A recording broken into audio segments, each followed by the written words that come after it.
All right. Welcome, everybody, to another episode of Sasquatch Watch Radio. Today is Monday, October 14th, 2024, and it's getting cold.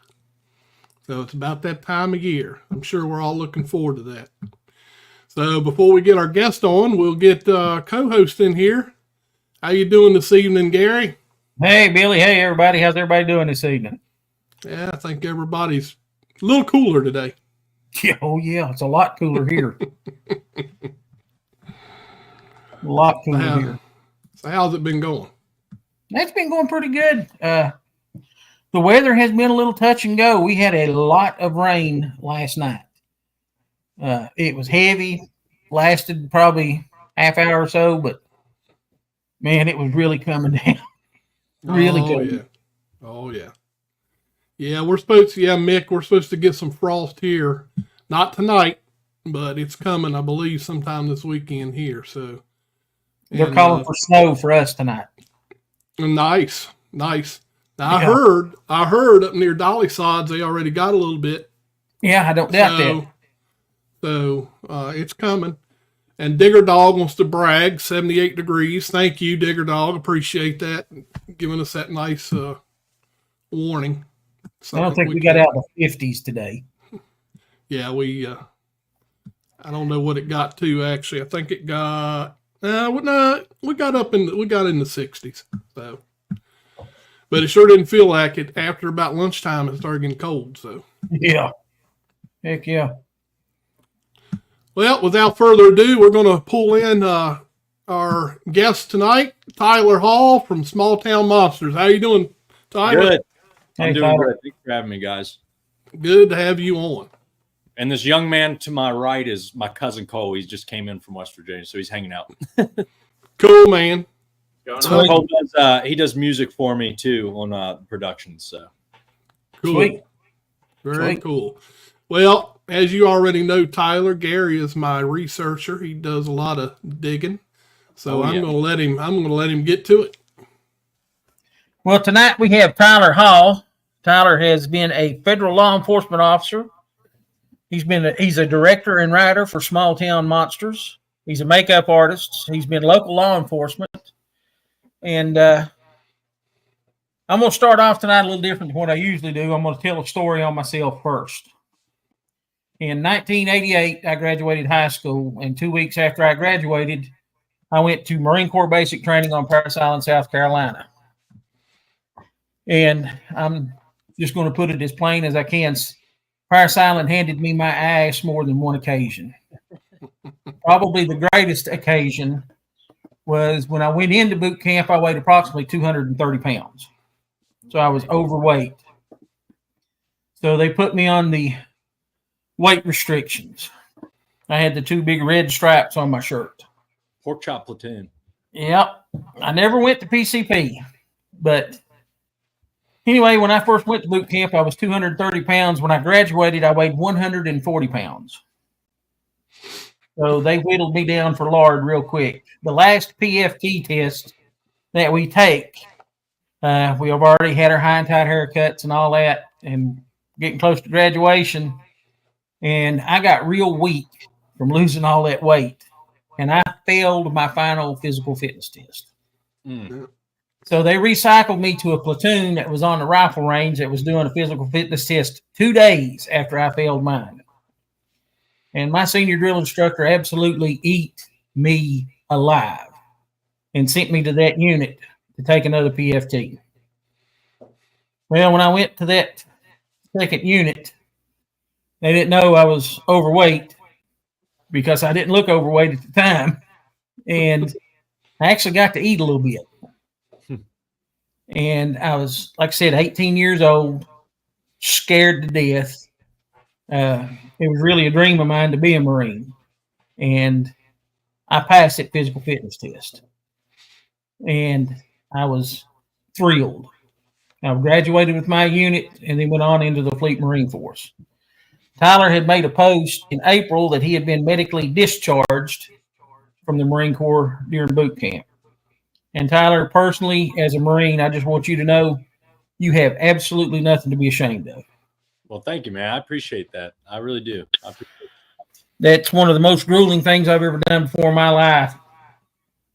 And you were in your 20s when you went through boot camp. I was 18, and they broke me down. Yeah. They broke me down. Yeah. But anyway, I was an old cat down there, man. I was 24 years old. we had a guy in my platoon that was 30. Wow. And I don't know how he graduated.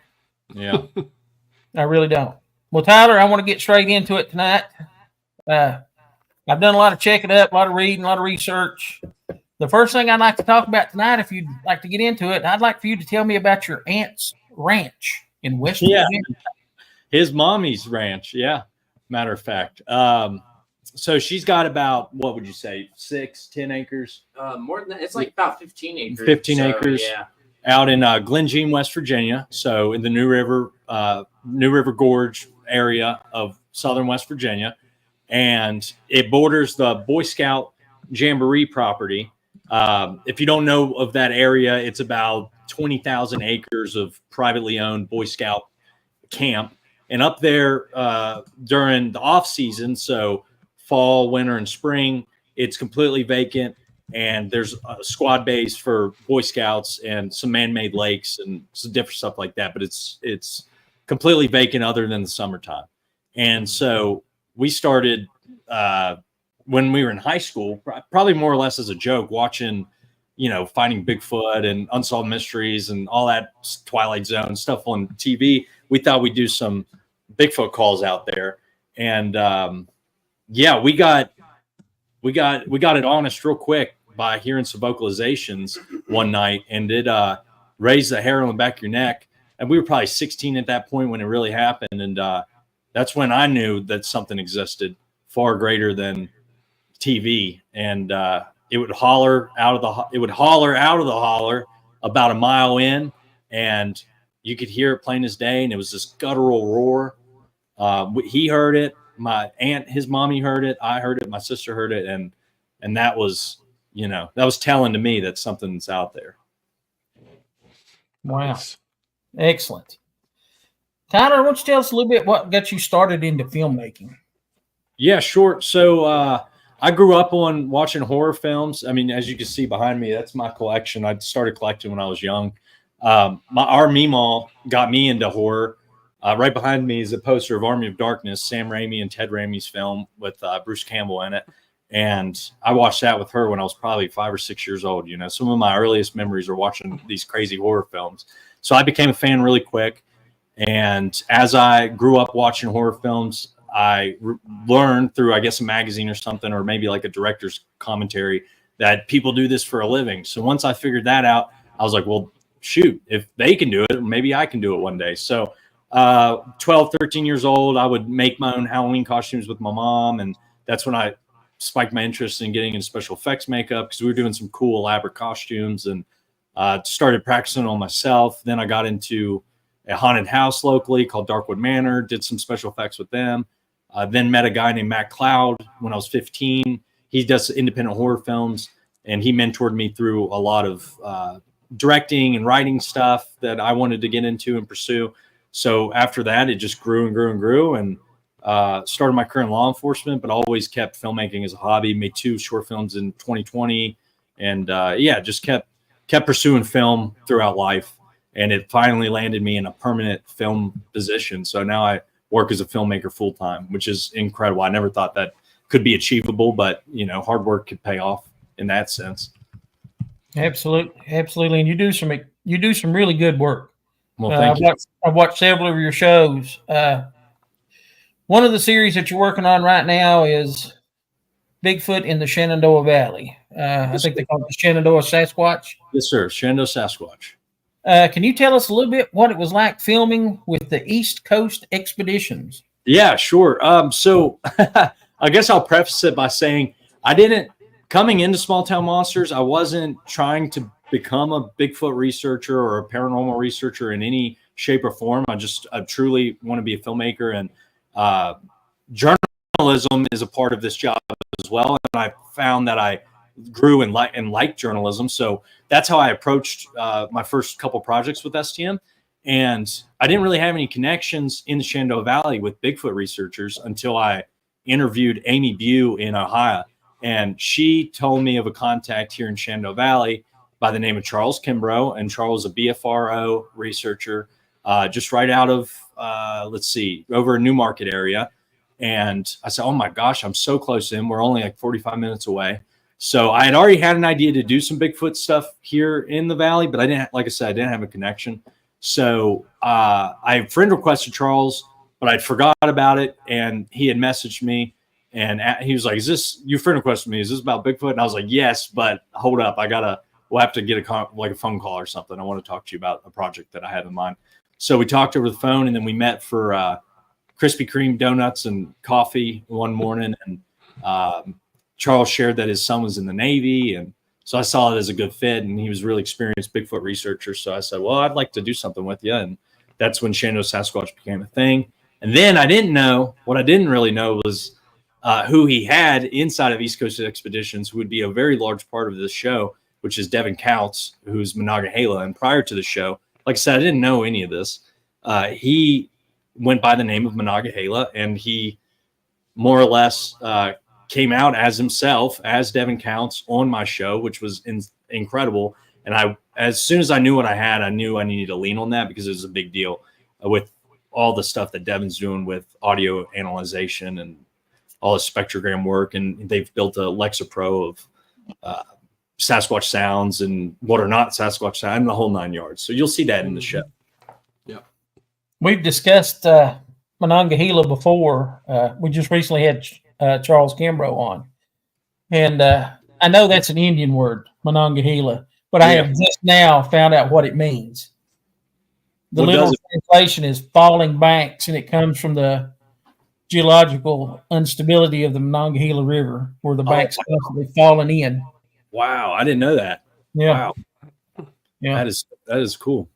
Yeah, that was definitely something different. I know you have a new show coming out on October the 25th of this year, and it's called Phantom Lights.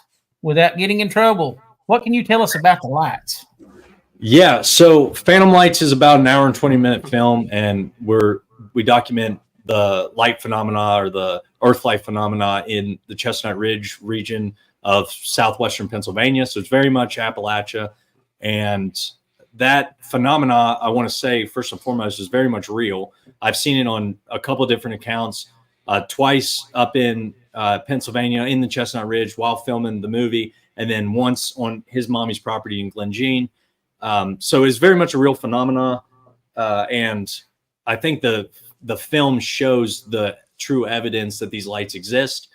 And, and that movie is, not to spoil too much, but that movie was made for Appalachian people and blue collar workers. So I think that's the heart of the film is about that. And then we connect the phenomena with that, the oppression of steel and coal industry and the labor strikes that went on down there. So it's got a heartfelt message to it, but it also is very much about the evidence of these lights and what they could be. Nice. I know I seen an interview that you did a little while back where you actually talked about the redneck coal wars. Yeah, yes, sir. My dad was an underground miner for 40 years. Oh, wow. I live in the heart of coal country here in Southwest Virginia. And if you could you tell the audience a little bit about the rednecks and where that comes from? Yeah. So my daddy first told me that before I got into research and history and anything.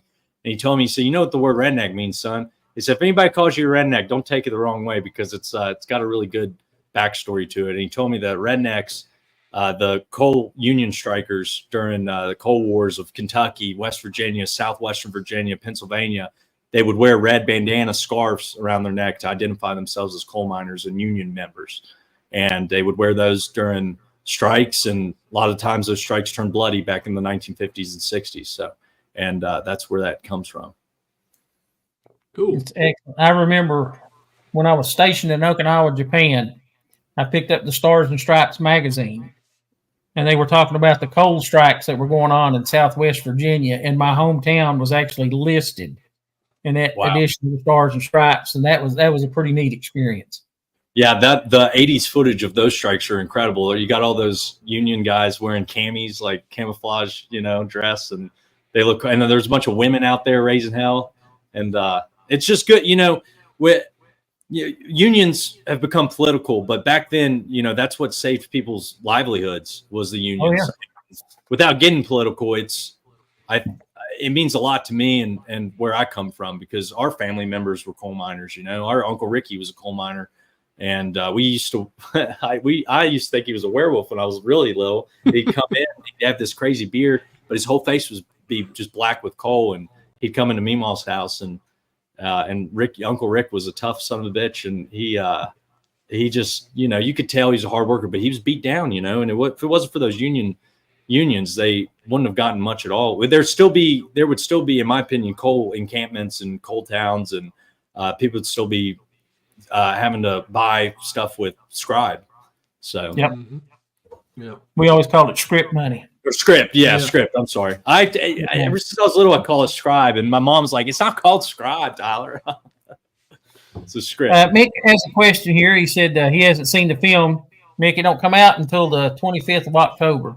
Yes, sir. But he wants to know: do you think that the lights might be ball lightning? Sure. Researching this, I don't know how. Ronald Murphy, who is featured heavily in the movie, wrote a book called Lights in the Mist, and he talks a lot about ball lightning and the phenomenon of ball lightning. That is, very scientific, and I guess it's easier to point out what ball lightning is because it happens aerially, and it's not so much on the ground. And so, in my opinion, the manifestation of the lights that we've seen are always low to the ground, whether on the ground or up in the trees or somewhere in the middle. They're not it's not a shoot off of lightning creating ball lightning. So, and I'm not too versed on ball lightning myself, but to me, I don't think it's ball lightning at all. I think it has a more spiritual element to it, just because of the other phenomena that accompanies the lights themselves. So, you get like a sixth sense feeling when you're around them. There's other phenomena that's going on, whether it's audio or, we had Sasquatch activity when we saw a light. So I don't know.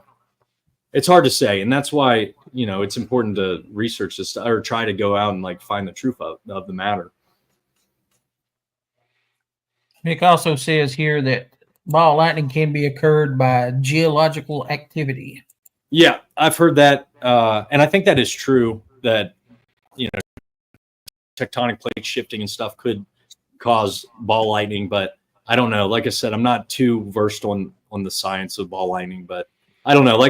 I think it's more spiritual. That's the feeling that I get when I'm around them, Yeah, up there where you're talking about in the Chestnut Ridge, Tyler, I was up there, and we were touring this one area, and they showed us what they call earth lights, where it looks like green glowing light right on the surface of the ground. So that I've seen up there. Sure. And the phenomena of earth lights and phantom lights and orb lights, spook lights, it's all the same thing. They have a plethora of names, but that phenomena is transcended cultures. In Ireland and Scotland and the UK, Tommyknockers and fairies exist in their folklore. So it's transcended cultures, just like Bigfoot has, and that's why I think gives it some credibility to being a real phenomenon.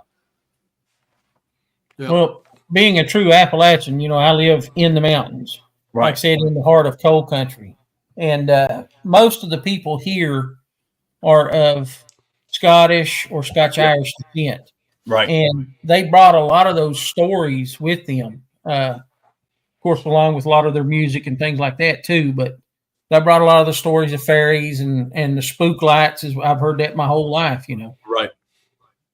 Did we talk about? There's a whole segment in the film that talks about the cultural immigration of Scottish and Irish people into the Chestnut Ridge area, and I talk about a little bit of bluegrass music and how Irish folk music inspired a lot of bluegrass music, and so you're right.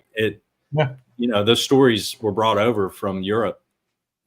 Okay, this is going to be a little bit of a weird question, but you've worked as a federal law enforcement official, and you've also worked with the park systems. Have you had any sightings of Bigfoot or anything strange while you worked as federal law? No, surprisingly enough, I worked on Shenandoah National Park for probably 5 years, given my trail work and my federal law enforcement work. And I never once saw anything that I thought was out of the ordinary. I never got a report because, as a federal law enforcement officer, getting a Bigfoot report would have been the greatest thing ever. You know, it's like, okay, I can go, maybe I'll just spend a day doing that, you know. I'll write all that down. But no, I never got a report, never saw anything. You know, I've worked a lot of weird stuff that humans do, but nothing, nothing paranormal or Bigfoot related at all. Excellent. Okay, this is another weird question, so I'm going to preface it a little bit. Animal, mineral, or vegetable? Do you believe that Sasquatch might be an animal? Do you believe the mineral part that Sasquatch might be interdimensional or extraterrestrial, or vegetable? Do you think that Bigfoot is spiritual, or do you have the opinion that it might be a combination of all three? Interesting. I think getting into this, I thought of Bigfoot as a flesh and blood creature with no spiritual element. Now, having some activity at his mommy's house with that orb light, I will entertain the idea that it could be either, like you said, mineral or vegetable. I'm not personally sold on either of those yet. I still like to think that it's flesh and blood, but I do think that there could be something else there. And that's why we're documenting people that are really looking for him, you know? Yeah. It's a good call. Yeah. A good call. Moving right along. Y'all got some good questions. I do a lot of work on this. The Appalachian Mountains, and people are going to make fun of me for this. Appalachian Mountains. Okay, people say Appalachian, and I heard one guy even say a Chaffalian, and I was like, isn't that in Florida? But anyway, the Appalachian Mountains are some of the oldest mountains in the world. Why do you think they're special for Sasquatch research? Why are they special for Sasquatch research? Yes. I think it's prime habitat. And I know that's sounds like a cop-out answer, but I think it's the truth. I think the Appalachian Mountains, it's East Coast deciduous, and in some parts a true rainforest, and in other parts resembles a lot of rainforest, just doesn't get as much rain. And in southwestern North Carolina, there is an area that is like 100% a rainforest. And so I think it's prime habitat. It resembles a lot of the Pacific Northwest, just different vegetation, different elevation. Of course, we've got a lot lower elevation. These mountains are also ancient. So, if you look at if you believe in Pangea or anything that goes along with the shift of tectonic plates and the breakup of the supercontinents, you'll see that Appalachia was part of the northern highlands of Scotland all the way down to the tip of Africa. So, they were connected to other cultures as well. So I think, and if you want to talk spiritual, there's your spiritual hint for Appalachia, I think. But yeah, it's prime habitat. It's prime habitat for a black bear, then it's prime habitat for human beings and a large 7-8 foot bipedal ape creature. So yeah. That's my Mick's got his jokes going again. You got it on there? I missed having Mick on here. Lord have mercy. Here's his comment. It's not too far from my ex's mom's. I have to kind of tell a little story on my youngest son. He's actually a professional fireman in Bristol, Virginia. And years ago, he was a volunteer fireman here in our town. And our town actually has a really good 4th of July fireworks display. And the group that come in was Catawba Pyrotechnics. And when Mason went to help these guys out, he was asking because they all had on their Catawba shirts, and he said, So Catawba, where's that at? Oh, it's good. I know I'd you probably say it mentioned that way if I read it for, who knows? It's all colloquialisms, It's like, I don't know how to say some people, And just as far south, you guys are in the foot of, or Gary, I don't know, Billy, are you down there too? Where are you at again? No, I'm probably less than 30 minutes away from you. Okay. So, did you say you were in Spotsylvania County? No, I'm in Chester Gap. I'm up here in Rappahannock County on the top of the mountain. Yeah, you're right over Thornton Gap. I got you. Okay. But, Yeah, I'm over just here. as far as going to the foothills of, southwestern Virginia, we say different stuff. It's Oh, neat, yeah. Oh, yeah. Just, Now, that's where I'm from. I'm from down there, which okay. is where the accent comes from. But Right. I've worked most of my life up here in Northern Virginia. So I got you. Rappahannock County is beautiful, man. That reminds me a lot of Europe, just the way it looks. Yeah, it's nice. I know you spoke about Devin Counts, a.k.a. Monongahela, earlier, but can you tell us a little bit about the work that he does? Yeah, so Devin, not quite sure how long Devin has been a true researcher, but he started what I think is probably the first of the Bigfoot researchers to do this, and he created a lexicon of known animal sounds in the area that he's at, and he primarily researches in Ohio, Virginia, West Virginia, and he's created a lexicon and then of unknown sounds that he may think is Bigfoot. And so what he's doing there is he's taking audio samples, and Charles and him and Greg Lambert, they've created devices that can withstand up to 30 days out in the weather.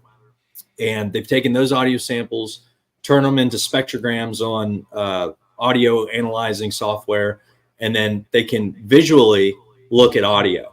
So instead of, they spend the time listening, and, your ears can only tell you so much. But once you look at audio, and Cole can talk about this too, as a visual spectrogram, it changes everything, because some things that you may or may not hear, you can either see and go, okay, I did hear something there. There's the spike. And then you can take that and further analyze just that partial clip. So things like wood knocks and Bigfoot vocalizations, he can see them in real time visually. And that's what has created the lexicon of known Bigfoot sounds, because they look so much different than any other animal. And so now what he's done is he's taken all these different Bigfoot samples, and he shows you, okay, you see there's a long sustained howl. On the back end, it does a vowel sound or an ah sound or whatever it is. And he can show you how their vocalizations can differ in either regionally or just, there's 3 or 4 different vocalizations that they make. So he's doing incredible work. And I think he spearheaded that. And now there's, the Olympic Project over in Washington State, they're doing similar stuff. And yeah, he's created a community that these guys can learn from each other, Yep, that's great. All right, I'm going to hijack the show for a moment. You got her, brother. I had asked Tyler the strange question as to what type of music he likes.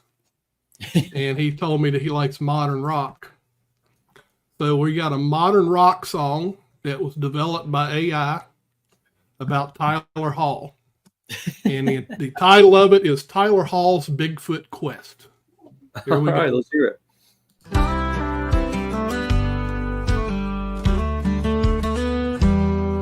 In the rolling Shenandoah, where the mist lays down real low, Tyler Hall's out searching through the dawn and through the snow, with his camera in one hand and dreams up in the sky. He's chasing after legends where the wildwoods lie.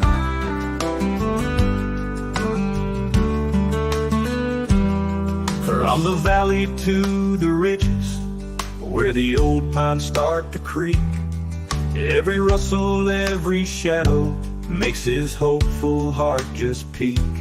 The winds whisper ancient secrets. On this quest he won't back down. Step by step he's pushing deeper in this silent mystic town. Tyler Hall's on a quest tonight for the beast that's cloaked in lore. Through the Shenandoah's whispers and Virginia's rugged core, a Sasquatch dreamer's glory, capturing the unseen with a lens that tells the story of a mystery evergreen. Underneath the star-filled blanket, in his tent he lays awake, wondering if tomorrow's light will show tracks that legends make. A river's song is haunting, and the owls call out his name. In the heart of Shenandoah, he's enthralled by this fine dark game. Folks in town all call him crazy, laugh and joke at his expense, but he smiles and keeps on fighting, 'cause the chase is his defense. Every footfall, sweet adventure, every sight a chance anew. In the green hills of Virginia, he'll find his own breakthrough. Tyler Hall's on a quest tonight for the beast that's cloaked in lore. Through the Shenandoah's whispers and Virginia's rugged core, a Sasquatch dreamer's glory, capturing the unseen with a lens that tells the story of a mystery evergreen.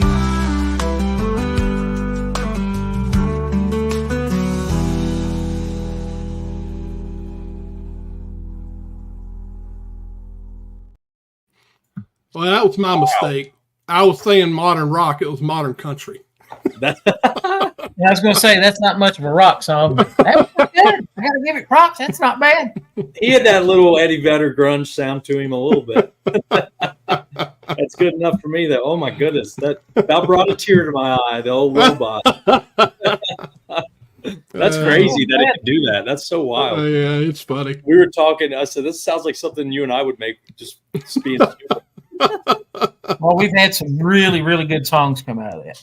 Really good songs come out of that. Good stuff. I'm gonna hop back in here. I saw that in one interview that you were injured while on Mount St. Helens. Oh, and yeah. Which pretty interview was severe that? from what I heard. Yeah. What interview was that? Bigfoot Society, maybe? I think it was, yes. Okay. Yeah, I've got the scar to prove it, and doesn't look as bad on can't. Well, there we go. Yeah, it was rough, man. Yeah, we were down in Ape Canyon in Mount St. Helens off the eastern rim there, and yeah. Yeah. Died. There you go. It's pretty gnarly. Yeah. I can tell the story if you guys want me to. I don't know if anybody cares, but it's a. Lay it on us. I'm always interested in a good story. So we were up there filming for Siege of Ape Canyon, a film that comes out in 2025 from Small Town Monsters. Eli Watson directed it. And it was special because we got to work right alongside Mark Marcel, who's like the Ape Canyon guy. And his neighbor who's, and I'm going to say crazy in a good way, like just the type of dude who's like, you meet him and you're like, oh my God, this guy. But then you grow and he grows on you and he's just crazy and like, essentially like bad, I don't want to cuss on y'all's show, but just a cool dude. And he was up there. His name's Brad Angus. And anyway, so we got the whole treat of being with Mark Marcel, and he took us up to Ape Canyon and we filmed. And we weren't, we're not looking for Bigfoot there. We were looking for the foundation of the cabin from the Ape Canyon story in the 1930s. And so Ape Canyon is about a 9.5 mile hike just to get to camp. And then from there, it's you got to go down to the to this butte and then off the canyon edge and then descend into the canyon. So we brought about 3,000 foot of rope and descended down into Ape Canyon, and we got to the cabin site and everything was great. And it was about the one of the last shots we needed for that part of the principal photography that we were shooting. And we had a shot of Mark up against this tree that corroborates the cabin site from old Forest Service photos. So it was essential to get the shot with Mark standing there. And there was I think it was like a vine maple hanging down across the shot. And I said, well, let me just cut this out real quick. So I took out my pocket knife and I had a little serrated blade on it. And this is something I've done a million times, cutting limbs, cutting felling trees, something I've done a million times with my career. And I started cutting it from the top, and it was probably only an inch thick limb, something super small. And it was really green and alive. So I was cutting it from the top, and it just wouldn't really give. So I decided to cut it up from the bottom. And the way I was holding over, like creating whatever it's called, a spring pole, and just giving tension on it. And I was cutting it up like this. And when it went, it somehow just, the knife jabbed me right in my arm. So, you should always cut away from yourself, but complacent, and complacency it can kill, because I had an arterial bleed. It cut through one of my veins and it nicked my artery inside my arm. And all I saw was that spraying blood, like the arterial bleed. And as soon as I saw that, I went, oh crap. It kind of scared me at first, and I just plugged it with my thumb. Mark Marcel threw me his shirt that he took his shirt off, threw it to me. I packed it with that. I had Eli put pressure on it, and then we had a tourniquet with us and an Israeli bandage. So we were able to get that on, and then we were waiting for search and rescue. And I said, let's just hike out of there and meet them somewhere, because I don't know, I don't know how bad this may or may not be. So we hiked out 9.5 miles and met search and rescue down at the bottom, and they drove me in an ambulance. That's cost me way too much money, and went to the hospital. Yeah. Now I wish somebody would have just hiked down with me with keys, because we could have just went to the hospital ourselves. Right.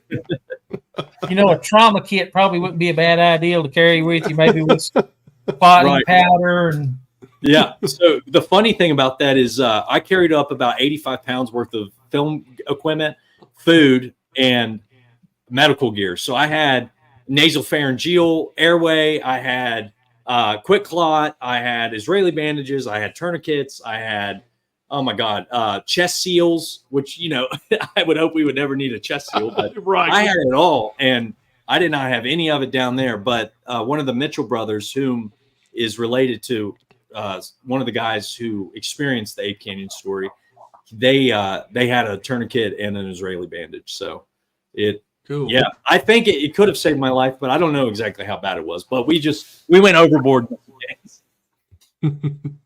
But that's a place you don't want to be, having an arterial. No. So it goes to show you have to be prepared. And thank God we were a little bit prepared. And just some of my knowledge of, medical, combat medical training that I have, it did help. So, yeah. Tyler, I know you're a young guy, but this is kind of an odd question. Do you think Sasquatch will be proven to be real in your lifetime? I hope so. I think we're on the verge to that. That goes back to your earlier question with the vegetable, mineral, or real creature.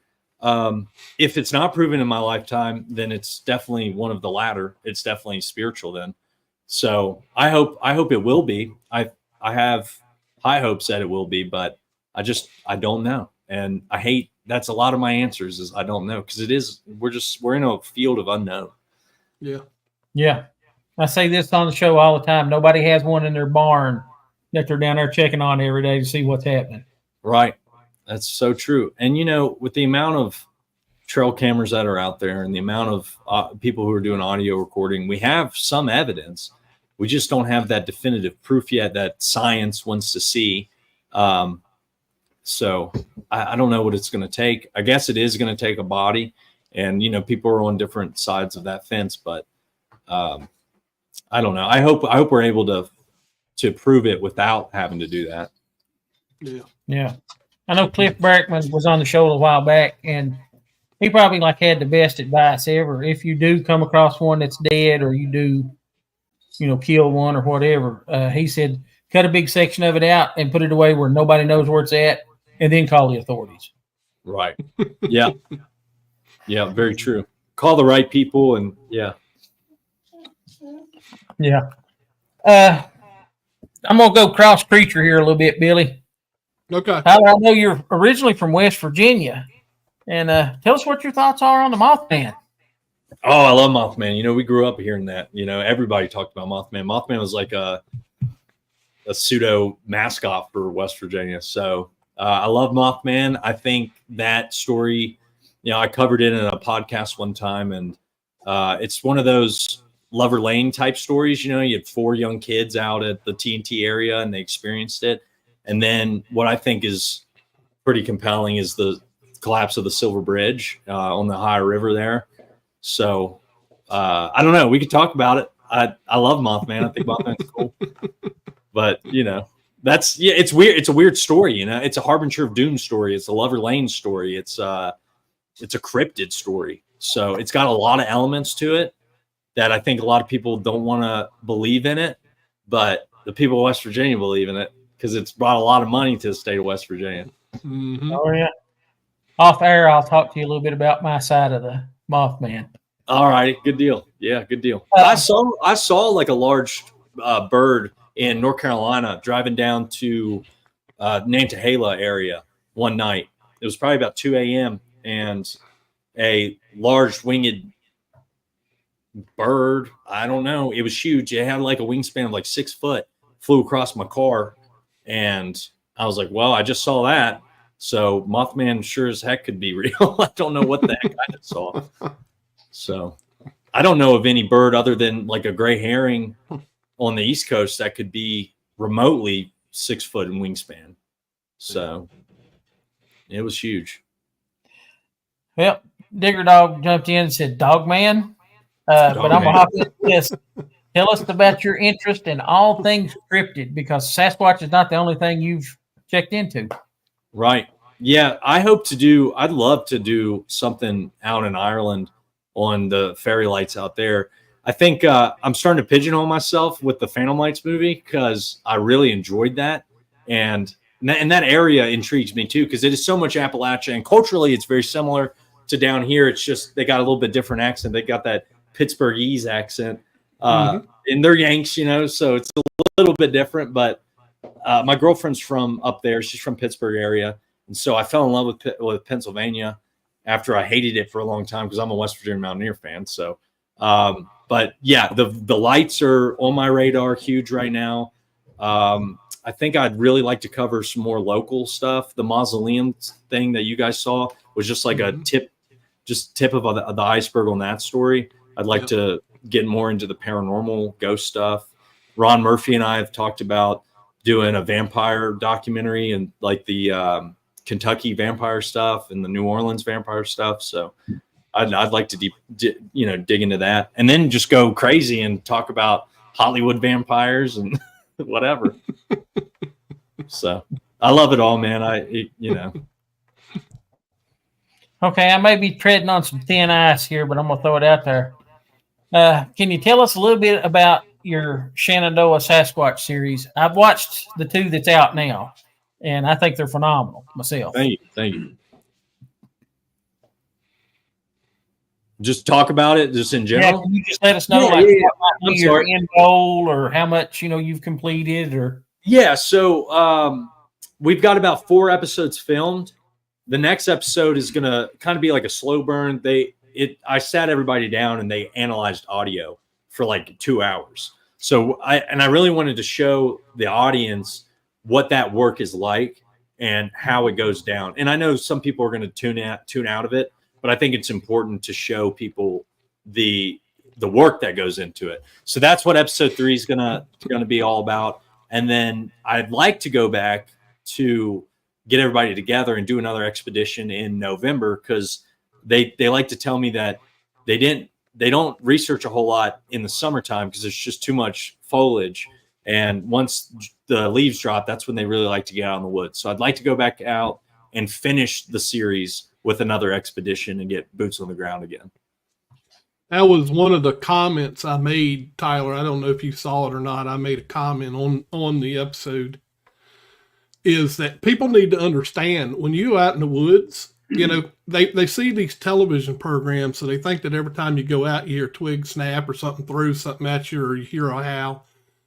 It's not realistic. Right. You know, you spend hours and hours out there to get anything to happen, and then hours and hours analyzing. Right. You know. No, exactly. Yeah. I think there's some misconception, especially on YouTube. The YouTube community is a little bit more diverse than, let's just say, somebody who was to pay to watch a Bigfoot film. Those people are a little bit more, more apologetic, I guess, you know, you could say. They will not critique as hard, but the YouTube community seems a little bit different in that sense. They just want to see, I don't know what they want to see. I don't know if they want us to just fake everything. I don't know. I think that's what they're looking at. You know, I'm not sure, but it doesn't steer us off our journey and what our mission is at Small Town Monsters, and that's just being as real and personal as you can get while telling stories of other people. And you know, Small Town Monsters in and of its name is about the community, is the small town and the people in that community and their stories. It's not about me or Eli or Alex being researchers or Seth. It's about who we're following. Right. And so if the people we're following are saying this, well, we're going to trust them, and that's what we're going to film. And, you know, this kind of work can be boring, and that's okay. And if you're not like super into it, then I don't know why you watch. You know, if you can't sit down and listen to somebody talk about it, then maybe you're watching the wrong show. I don't know. I don't care that much. I don't read the comments. That's one thing Seth told me to, you know, I read the good stuff. And if I read a bad comment, whatever, you know, I think it's kind let's move on. Yeah. My girlfriend and I, we watch the live watch party, because every time we do a premiere of the show when it first launches. And so you'll get all the live comments. Oh, yeah. And we'll sit there and just laugh. Like, it's funny to me at this point, you know? Right. See, your girlfriend, I believe her name is Ariel. Is that correct? Yeah, you got it. Yeah. I think she shows up sometime as the Mermaid Girl. Yeah. Oh, yeah. She's on the live streams commenting. So yeah, she's got the Little Mermaid profile picture. That's right. I do a lot of research. You know your stuff, man. I do a lot of research. Yeah. If anybody in the comments knows this, he's like Nardwar, but for the cryptid community. Nardwar does like music interviews. I think his favorite is Snoop Dogg. Yeah. Oh, that's good. You know, with all this being said about your Shenandoah series and the Phantom Lights and things like that, how do you think that all these things fit together within the cryptid world? Phew. I don't know if they do. If they do, then it's a very high spiritual plane that we can't quite comprehend. But if they don't, then it means that they're all their own biological entities on Earth. And what that means, I'm not sure, because I like to think, you know, I grew up religious, grew up spiritual, and I believe in that a lot. You know, I have a high faith. So some of these things I think fit into that other realm. But if they don't, let's just hypothetically say they do not, then they're all biological Earth creatures. And so that's one thing that they would share in common, but they would have a million different things not in common. So I'm not sure if they do or not. I hate to, I always do that. You know, I don't know. That's why. But you're being honest. That's the thing. You know, right. I don't know if they do, but if they, like I said, if they do, then it's something that we can't quite comprehend right now, and we might not know until after we pass. You know. Yeah. I know Digger Dog mentioned it a minute ago about the little people. Okay. Which plays into a lot of Native American legends and lores all throughout Appalachia, and you know, even like. My wife's dad has told me that he saw what in the Pacific Northwest they call a buckwus, but it's a small, hairy. It's like Bigfoot, but it's small. And he said that there used to be a hairy, naked man that run around the coal tipple where he worked. Wow, that is crazy. Yeah, that's weird. I haven't gotten too deep into the little hominid stuff yet, and now I know that Devin talked about it in one of my shows. That there was on the evolution scale that there's a hominid who was like a hobbit. So I know that that's scientifically proven. but I don't know too much about those cryptids. And now Eli's talked to me about some stuff. There's a whole, there's like goblin cryptids and things that look like Dobby the elf and Harry Potter, and I just haven't gone down that rabbit hole yet. Yeah. The hominid that you're talking about, that's Homo florenziensis. Yes, that's it. Homo florenziensis. Yeah, It was that's found what on the island of Flores in Indonesia. Yeah, And a lot of the Indonesians say that there's still a small humanoid on the wow. island. They call it the Eben Gogo. Wasn't there a video that came out of like a little person video, and they were very native, like very indigenous, and I'm not sure what country it was, but there's a video that's recent, and it looked real as heck. Yeah, I saw that. I can't remember where I saw it, but I know what you're talking about. I remember seeing it too. Yeah, and I think it was The like one that's shared. like all dressed up in the black. Almost Yes, looks like a yeah, it was like fur suit the long like dreadlock type hair. thing. Mhm. Yeah, like real like matted down hair. Yeah, that's an interesting video. And go ahead. It's kind of interesting, the Eben Gogo, when you break it down in the Indonesian, Eben means grandparents. Okay. And the word Gogo means will eat anything. Wow. And there's all kinds of stories about how they used to snatch children and eat them and all this other stuff. Wow. Dang. Yeah. That's similar. That's similar to the Pacific Northwest. Yeah. Yeah. Cliff Berkman suggested a book for me to read, and I actually finished it a little while back. It's Between Ape and Man is the name of the book, and I cannot remember the author's name now to save my life. But it was a really interesting read. If you have Audible, you can get it on Audible for free. Okay, cool. Yeah, it's pretty interesting. I got to go to Cliff's Museum recently and meet him for the first time. And have you all been to that place yet? Haven't Not made been it to out a there. museum. Oh man, you guys got to get out there. It is something to see. It is amazing. He's got a whole section on native Bigfoot lore, and it is really cool what he's doing. And I think he's going to expand it, but whether or not they move to another location or add on, I'm not sure. But he's talking about expanding it because he showed us the back, and he's got tons of artifacts and evidence and stuff that he can make a million displays on, and he just doesn't have the room right now to do it. Yeah, right. It is probably the most impressive visitor center style museum I've ever seen. And even in the Park Service system, I think his matches or does better than some exhibits I've seen within the federal government. So it's really something to see. And if you're out that way watching the show, and got a chance to go up there, you need to make a trip up there. Yeah. Mick has chimed in here. Gary, the author's name is Gregory Forth. And it was a really interesting read. What was the title called? Between Ape and Human, I think. Okay, cool. Or Ape and Man. Oh, Lord. I'll have to look it up. We'll get into that later. As young as you are and growing up in Appalachia, there is a lot of different genres of monsters out there. Oh, yeah. A lot of them can be explained, with old native lore and things like that that's been passed down that's actually kind of lost its roots. One of the biggest things is the booger man. I don't know if your grandmother said, "Oh, the booger man will get you." That actually comes from the Cherokee Indians. It was a dance they did. So that's where the booger, the wood booger, and down in Texas they call it the booger, and that's where a lot of that comes from. But it's your mascot. Yeah, she's young. She gets in the way sometimes.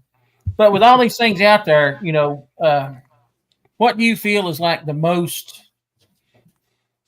profound lead as far as finding someplace, that has this legend and lore and things like that? The most profound lead. Like area-wise, or just the most compelling story, or whatever how you want to go. Okay. I'd like to say probably, in my most honest opinion, Bigfoot probably has the most compelling evidence suggesting that it's real. I think for us growing up, Mothman was so big, like always talking about it or hearing about it. I think we kind of missed the cusp on hearing about like, oh, stay out of the woods, the booger will get you, or, you know, those like terms, you know. I think we're a little too on that. You know, we were both born in 1997. So, you know, we were running through the streets and, we didn't, I don't know. So there wasn't much of that, but Mothman, we'd always hear about as being real or being like a thing or a topic around the house. But in my opinion, I think Bigfoot has the most compelling evidence to suggest it's real. I think Appalachia and the Land of the Lakes and Chestnut Ridge and the Pacific Northwest as a area of interest is really interesting. I think what is it? Yeah, Flatwoods Monster. That's Appalachia. So it's like, you can get really broad regionally. There's a lot going on. And then you can go as small as Page County, Virginia, and go west of the Shenandoah River on the other side of Bixler's Ferry and get into this little holler that runs right next to the river. And on the other, right butted up next to it on the western part of it is the National Forest. And that area, growing up, was ripe with legend and tragedy and weird lore. The mausoleums out there, all the ghost stories are out there. There's been multiple tragedies of drownings in the government pond out there in the Shenandoah River, stuff that doesn't really make sense. And I don't want to like get super into those stories because they're fairly recent and that they have real people that affect them. So, but that area in and of itself is ripe with high strangeness. So I think regions of North America have that. And I think locally regions have that as well. So it's like these little hot spots of areas with phenomena, which that's interesting to me, especially making phantom lights. It's like Chestnut Ridge is rich with legend. Our peepaw is from Uniontown, Pennsylvania. And when we were like 18, 19 years old, he opened up to us and told us a story about seeing a UFO for the first time. And that Uniontown is Chestnut Ridge. And I didn't know that at the time. But now looking back, I'm like, people experienced a UFO in the Chestnut Ridge, and that's interesting. And it took him a long time to tell somebody that, and he opened up to his grandkids about it. So that's what I'm really interested in now is these like little regional hotspots. Land of the Lakes, Kentucky. We've got a bunch of stuff on that. That's super interesting. You kind of mentioned high strangeness, and I've noticed that's a catchphrase with a lot of the small town monster guys. Yeah.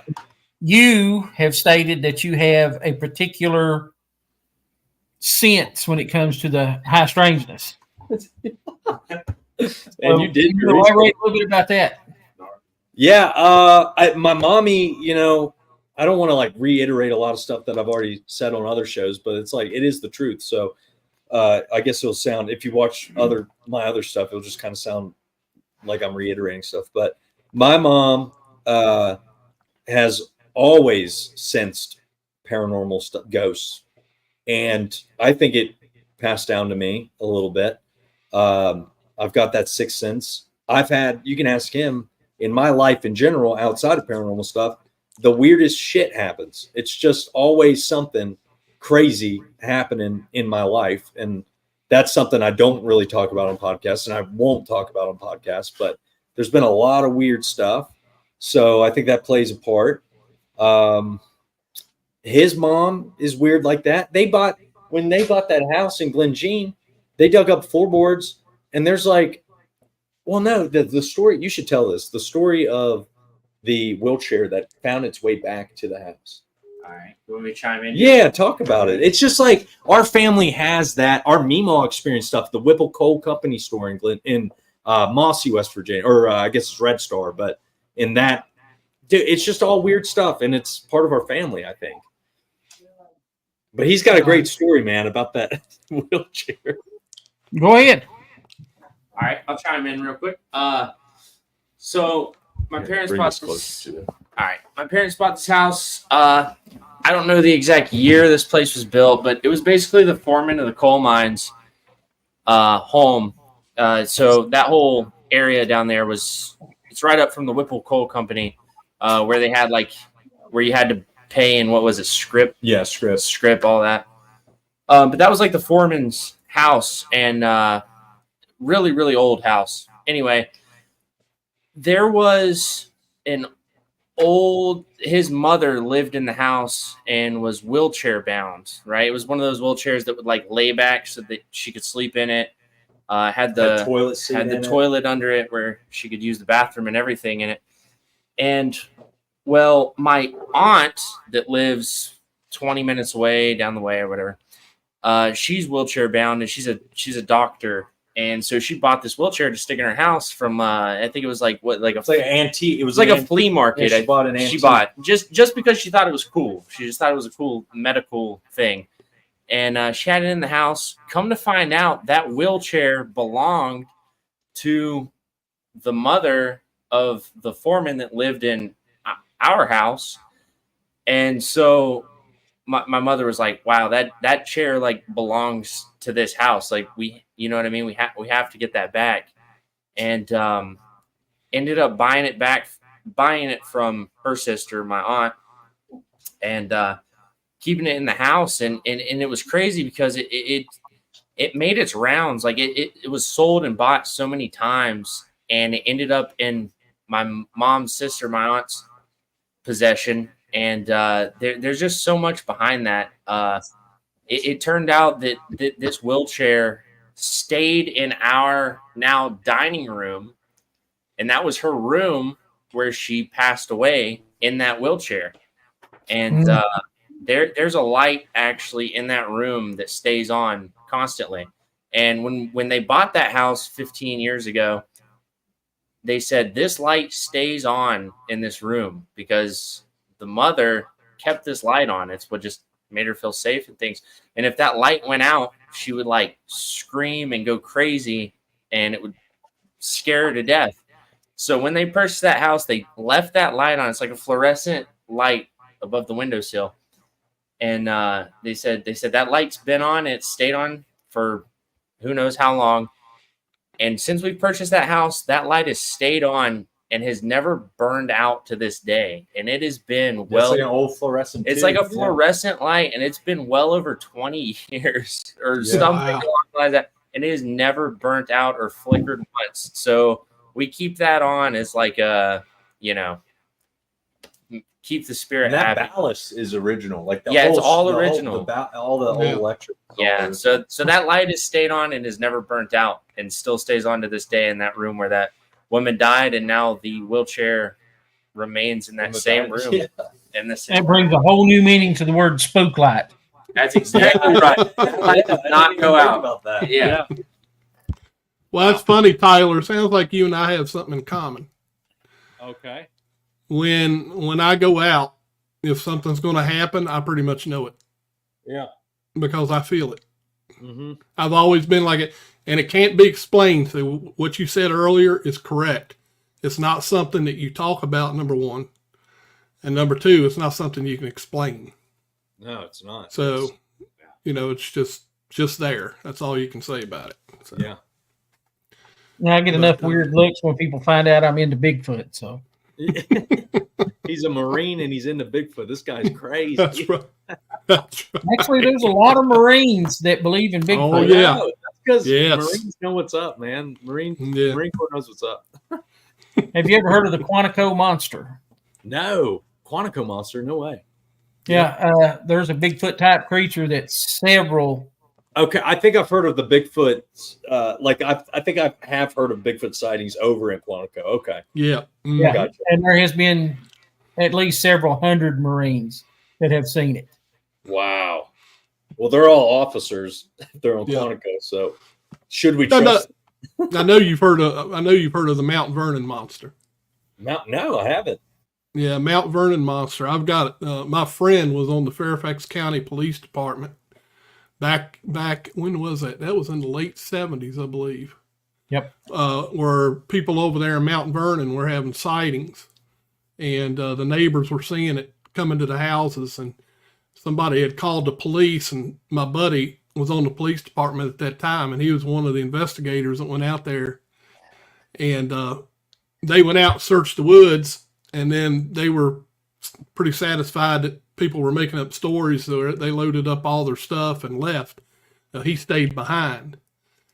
And as he was getting ready to leave, he took one turn and looked, and he said something let out a scream that he felt in his chest. And he said it was the most eerie feeling he had ever felt in his life. And because of that, that's what got him interested in the whole Bigfoot phenomena. So, dang. No, I had not heard of Mount Vernon monster. Okay. So it's like it was a Bigfoot, like an auditorial Bigfoot experience. That's what we heard. I mean, our experiences were really guttural. Like you could feel it. You could. Yeah, and you could feel it. It was far away, but you could just feel it inside yourself. Mm-hmm. So. Yeah, absolutely. Wow. Man, can y'all believe we're already over an hour? It's hard to believe. Are we really? We are. That's what happens when you're having fun. That was good. Well, Gary, did you exhaust your questions yet? I'm good, Billy. I'm good. You good? Okay. Well, Tyler, we don't want to hold you up. You're not holding me up. So what we'll do is we'll go ahead and we'll end the show. But if you can hang on until after we do all the credits and all that, yeah, no problem. We'll talk a little bit more. So anyway, I want to thank everybody for coming on the show tonight. We had quite a crowd in here. We had our usual folks. We had Mick and Digger Dog and Tennessee Cherokee. All the regulars were in here.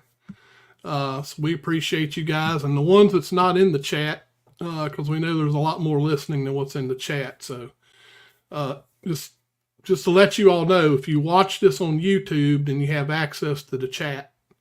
But I think you can also comment in Facebook, if I'm not mistaken, because I think I've seen a few. Yeah. So anyway, chime in on the chat, guys, whenever you want to ask the guest a question or whatever. And as Digger Dog typically reminds me, when you go to our YouTube channel, hit the subscribe button. It does not cost a dime. Hit the subscribe button. That way you get to see who the guest is coming up. And you can, of course, comment and stuff on some of the videos. And then we got a ton of archive stuff too. So take a look at all that. But anyway, the website, SasquatchWatchRadio.com. You can go there. We've got a Facebook page also, Facebook.com/SasquatchWatchRadio. Any of those means, give us suggestions on guests. Give us suggestions of what you'd like to see on the show. Anything. So we're here to answer questions. But again, we want to thank everybody. We'll have another fine guest on that I'm sure Tyler knows, because it's got the same name as Tyler. Next week, he probably already knows who Oliver it is. Bowen, probably. Oh, good stuff. Yeah, man. He's great. Yeah, you guys will have fun with him. That's awesome. I didn't know that. That's good. Yeah. So y'all tune in next Monday night, 9 p.m. Eastern, and everybody have a great rest of the week, and see you soon. Yeah. Night, everybody. Thanks for having me, guys. Thanks for watching.